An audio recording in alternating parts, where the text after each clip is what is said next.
know that much, but one thing I know for absolute certain is that there are little elves that break into my apartment, move my shit, sometimes take it, sometimes just move it and leave.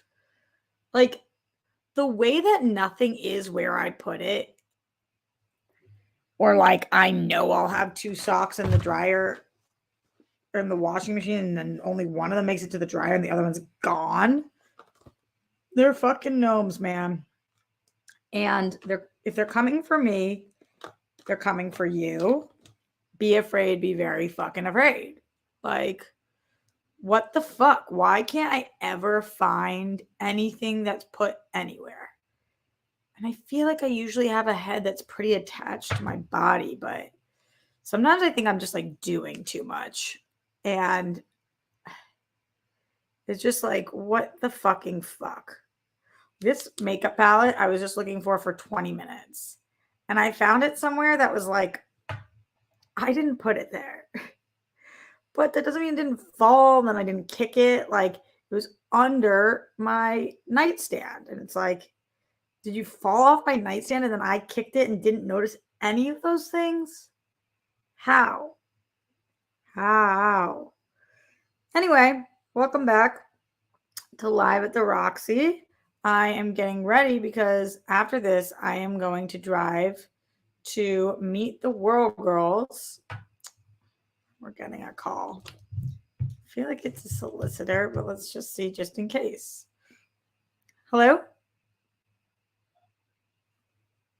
Yes. So after this, I'm going to drive to meet the World Girls because we are doing our end of the year big multiple hour long meeting where we talk about what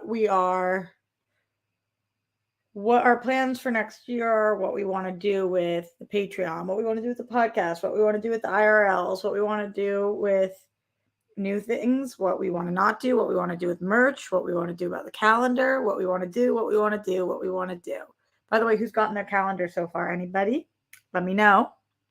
We're also here live on December 20th for the 20th day in a row because I told you guys I'd be here live every day of December. And you guys know when I say something, I do it. I'm consistent. Can't say, you might say I'm a fuck. You might call me a bitch. You might say I'm annoying. You might say I don't fucking like her stinking guts. But you cannot say that she is inconsistent, right? Or doesn't follow through on her word. If I say I'm somewhere, I am there. Unless something crazy town USA happens. So anyway, here I am. And there's things going on in the world of entertainment.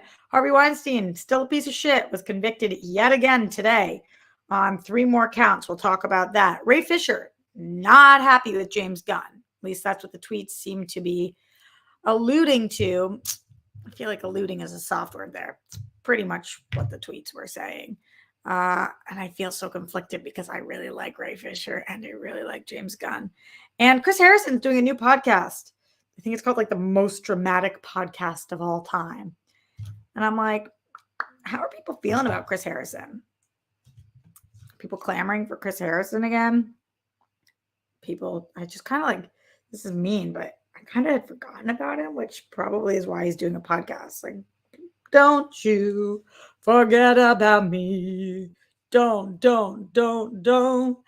Ryan Payne got his calendar. How is it, Ryan? Do you love it? I think it's the best one yet by far. Let me know.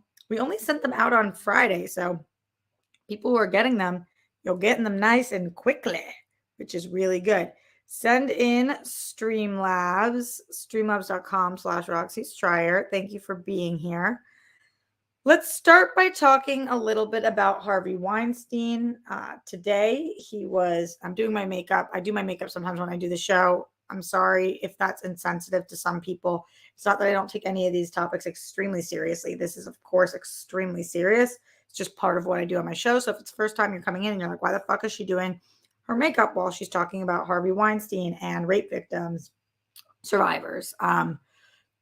One of these things does not correlate with the other. I have so much fucking admiration, respect for these women who have had to very publicly go after one of the most powerful men of in Hollywood and one of the most powerful men on the planet of our lifetimes, and have had to wait years to get their chance to actually be able to do something about what had been done to them.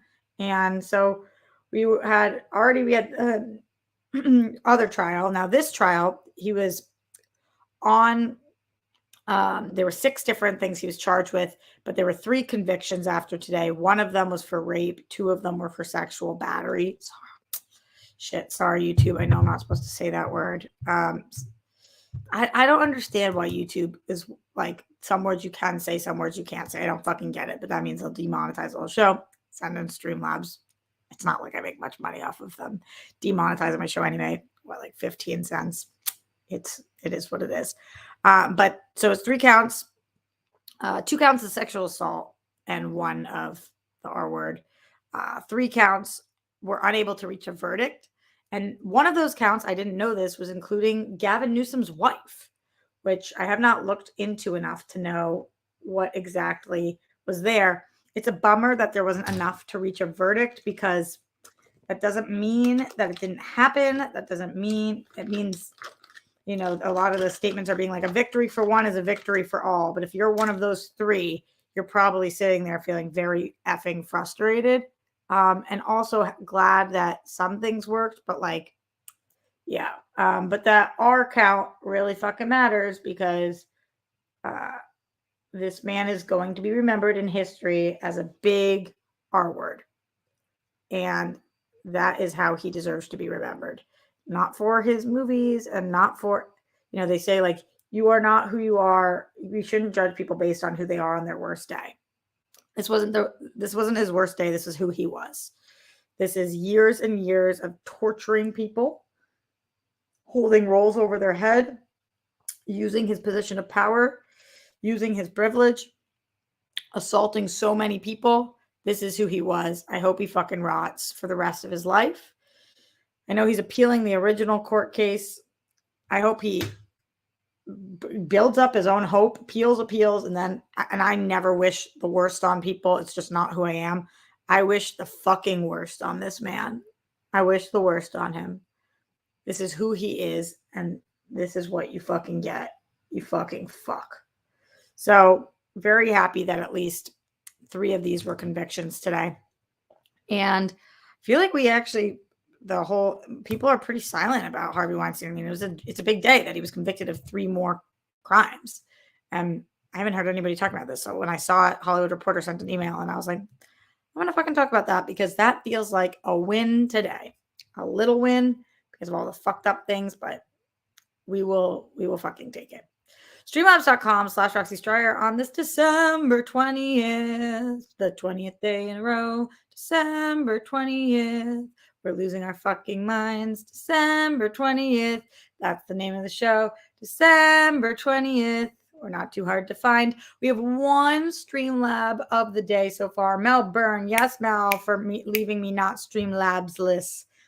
Mel says 82 first dates this year. That's success with the apps, if you ask me. I haven't had 1, and I have tried. Can you share your prompts? I need tips.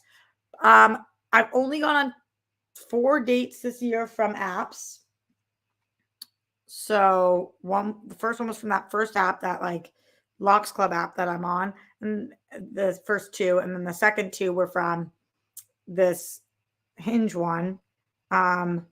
And the other were from people's setups, people I'm meeting. I haven't really gone on 82, but I really think I've gone on 20. I mean, a lot. Like every other week, I feel like I was going on a fucking date, and none of them stuck. Absolutely, I can share with you, my dear. Would be more than happy to. Let me do a little bit of makeup, and then I will share. But in general, some of the things that I have learned from being on there is that and these are things I prefer, so I have to assume other people have these preferences too. I really don't like it when people's prompts only talk about what they're looking for. I much prefer when people's prompts talk about themselves, because I want to learn who you are. So one of the things that I think is important is that not to just pick prompts like what I'm looking for, or you should not go out with me if you blah, blah, blah. Like, talk a little bit about yourself. This is a good time. And it's hard, I know, for a lot of us to do that, but this is a good time for you to be like, here's who I am. Here's what I like.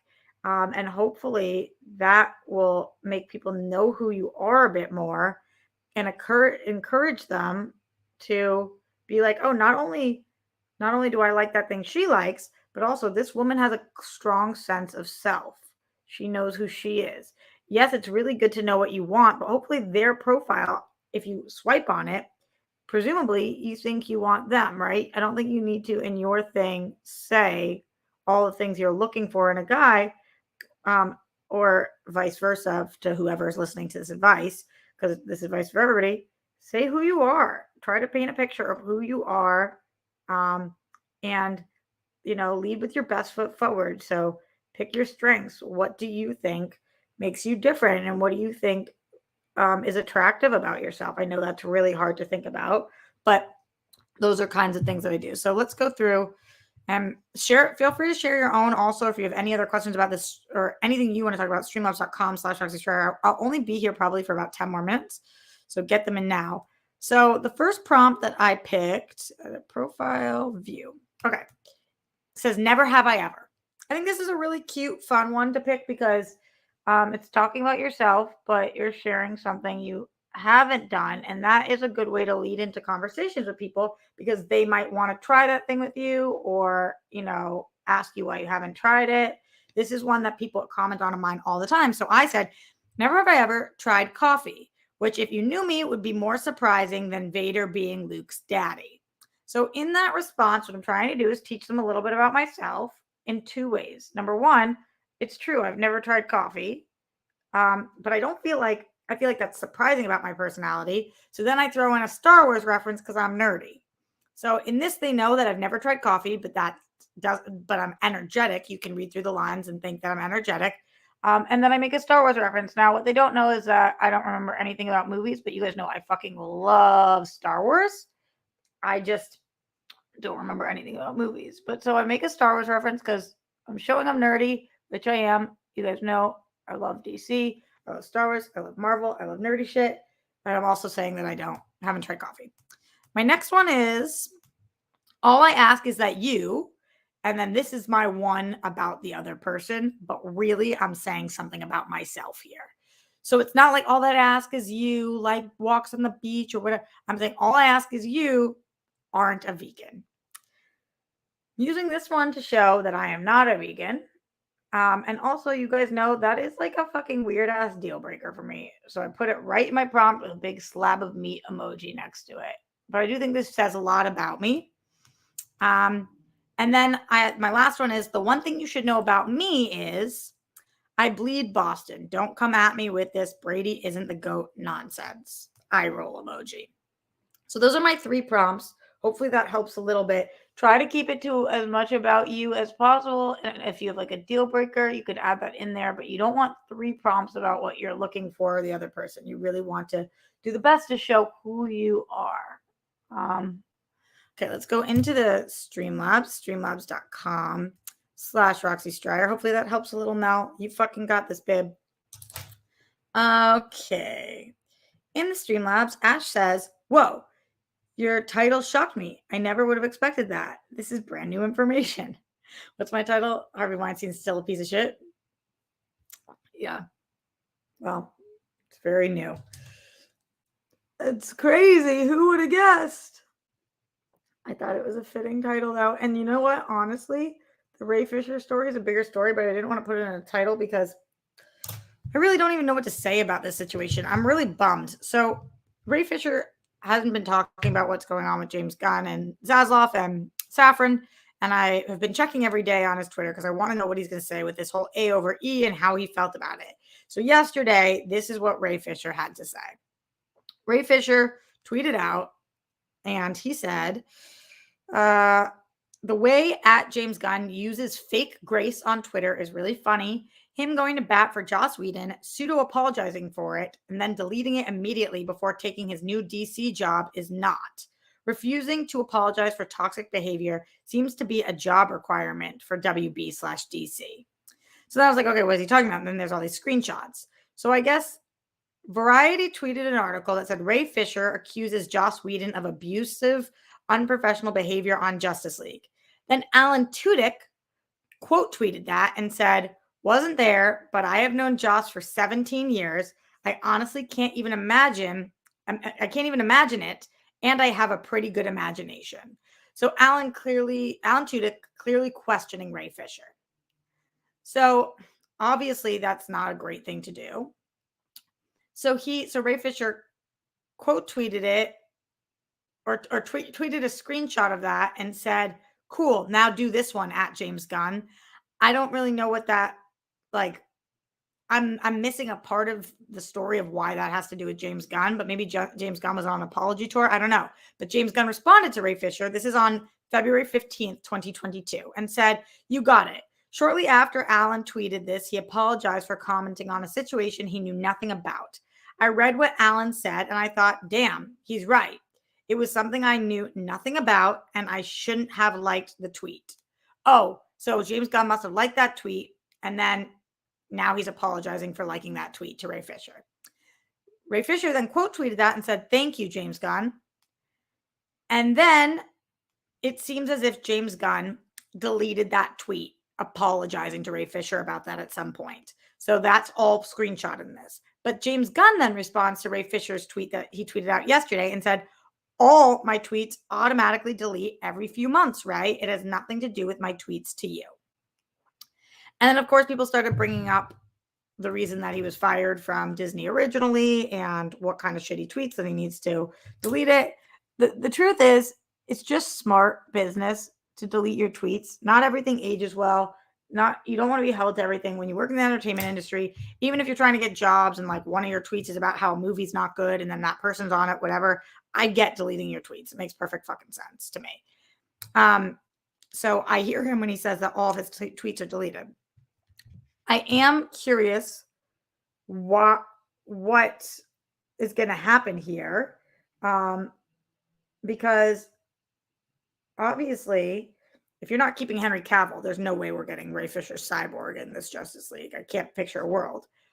It seems like Ray Fisher does not like the way that James Gunn has handled his shit.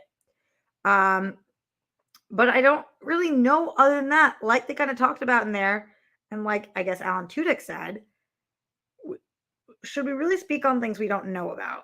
And sometimes by the nature of this show or entertainment news is a lot of times speculation. I'm not a reporter. I'm not here to tell you guys this is what happened. I'm a person who has opinions like you guys. And on this show, we just kind of talk about them. You know, we're real with each other. I can't really grasp what exactly is going on here. You guys know I interviewed Ray Fisher once. I thought he was a doll. I really like him. And I think he's very talented. You guys know I'm a massive fan of James Gunn. I think that he's handled a lot of situations with grace. I do trust him creatively. And I think he's really talented. I think that it's a bummer when two people that you like aren't getting along and or like seemingly don't have much or like have some beef. But at the same time, I don't really know what to say here. Like, with all the things going on, it is interesting that Ray Fisher hadn't tweeted about the situations, and this is the first thing that he kind of came back to say. He obviously feels like the situation with him has been mishandled. That doesn't necessarily have to do anything with this, but I think he just is not happy with DC and Warner Brothers, which makes fucking sense. But I also don't know that that's James Gunn's fault. And I don't know that he thinks that it's his fault. So what do you guys make of this? How do you feel? Or how are you feeling about Gunn? How are you feeling about Zaslav? How are you feeling about Safran? How are you feeling about Ray tweeting this? How are you guys feeling in general? Please let me know. Streamlabs.com/Roxy Striar. Like I said, I'm only here for a few more minutes. So I would love to hear from you. Get in that support. I'm here supporting you guys emotionally, verbally, all month. I didn't want anybody to have to go through this month alone. So if you cannot show up financially, I fucking get it. Times are really, really fucking tough right now. Thank you guys for helping me to pay for my car battery and the uneaten food. I really appreciate that. I really needed that help. If you can give support throughout the show, thank you so much. It means the world to me. Like many of you, I have lost so many fucking jobs this year, including one this month. And it has been crazy town USA. But also, like you guys, I have to be able to feed myself and put a roof over my head. And I know you guys do too. So only do what you can. And I appreciate whatever it is that you can do. Okay. Going back into, I was going to say the Streamlabs, but there ain't shit in there right now. So much love to you guys anyway. Okay. There's one other thing I really wanted to talk about. And that thing was, oh yeah, Chris Harrison.